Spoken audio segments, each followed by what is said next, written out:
একজন বয়স্ক রোগী যখন চিকিৎসা নিতে আসেন তখন দেখি যে ওনার অনেকগুলি রোগে উনি ভুগছেন একসাথে।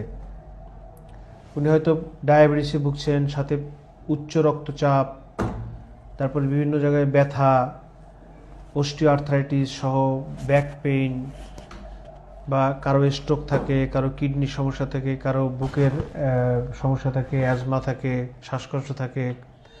বিভিন্ন অর্থাৎ একজন বয়স্ক রোগী একটা রোগ নিয়ে সাধারণত ডাক্তারের কাছে আসে না, কয়েকটা রোগ নিয়ে আসেন। কারণ মানুষের বয়স বেড়ে গেলে বিভিন্ন রোগে আক্রান্ত হয়। আর আমাদের দেশের মানুষের তো স্বাস্থ্য সচেতনতা খুব কম।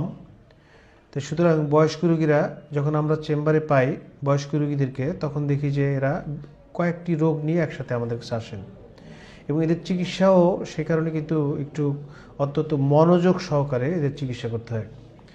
এবং এমনভাবে চিকিৎসা করতে হয় বয়স্ক রোগীদের যে যাতে ওনাদেরকে অল্প ওষুধ দেওয়া যায়, অল্প ওষুধে যাতে উনি রোগ ভালো হয়, মানে যত কম ওষুধ দেওয়া যায় বয়স্ক রোগীদেরকে, এটাই সাধারণত চিন্তা থাকে। মানে বয়স্ক রোগীদের চিকিৎসা করাটাও কিন্তু একটি চ্যালেঞ্জিং ব্যাপার। বয়স্ক রোগীদেরকে চিকিৎসা করতে হলে কয়েকটি জিনিস মাথায় রাখতে হয়। সেটা হচ্ছে একটা, যে বয়স্ক রোগীদেরকে ওষুধ কম দিতে হবে।